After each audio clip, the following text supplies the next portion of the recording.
Hi, Cameron. This is Johan from the Bleed team. So I just wanted to share our understanding of your brief for the assessment that we want to create. So let me just take you through my understanding, and then you can let me know if this makes sense. So starting with the intro page, so this is pretty standard where we ask, we have a place where you can introduce what the assessment is about, share a video, give a little bit of an introduction, tell them how long the assessment might take, like, 5 minutes or something like that. And from my understanding, you have four categories or four different parts.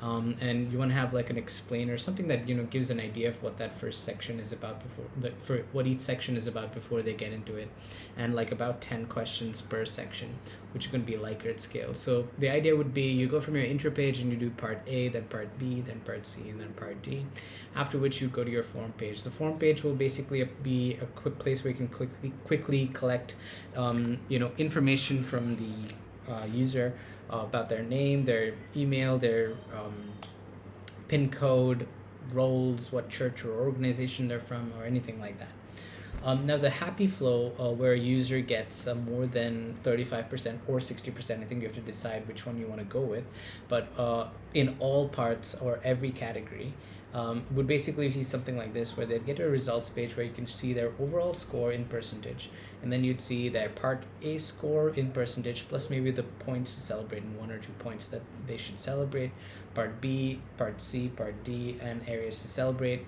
And then at the end of it, you have a reminder, or a place where they can set a reminder or even choose to be reminded, either a month from now, or if we want, we could look into a custom, like they can choose, how long that remind or when that reminder would be, and from there, then that get a reminder to do it again. In Another option would be, or another flow would be, let's say in part A they scored less than 35% or less than 60%. So in this case, it would be something like this, where you'd go to your results page, you'd see your overall score, then you'd see your part A score, where you would show them your percentage in the score, which would be less than 35 or 60, the area to celebrate, and then an invitation. The invitation would be to work on the areas that they didn't do so well in, and then the accountability area, where you're asking them to act on this and how they could do it, and the right way to do it with an accountability buddy or something like that. But then from there we go to a prompt to continue to work on this before proceeding, to actually work on your part A score before proceeding, but at the same time give them an option to see all the results. So if they clicked on that, they'd go to a page like this with all results, their overall score, their score in percentage for A, B, C, and D, and then a more detailed scoring section where we talk about, okay, your part A score was this, and this is your percentage, the celebrate area, your invitation area, and the accountability bit. And this is, let's say, in a case where they've got a low score in all four of them, but let's say if they didn't score low in B, then it may just be the percentage and the celebrate area. So yeah, it would be a mix and match of these depending on how they scored. Again, with a prompt though, to work on the one that needs attention first. So for example, in this case, if they didn't do well in A, then the prompt would be to work on A first before moving on to B, C, and D. And then again, a section where they can set that reminder. Now, let's say they do set this reminder, and let's say a month from now, they get an email, and the email will show them their scores from last time, and then a prompt to redo part A. And if they click on that, they go to this part A, the explainer, do the 10 questions, and then from there go straight to a results page. If they did well in part A and everything else was fine as well, it would be like this, where they just get this new results page where everything was good, and again they can set a reminder. And in a case where let's say they didn't do too well in A, or they still scored low, it would go back to a similar page like this, where they would show them, okay, part A score, your percentage, and all the way down to setting the reminder again.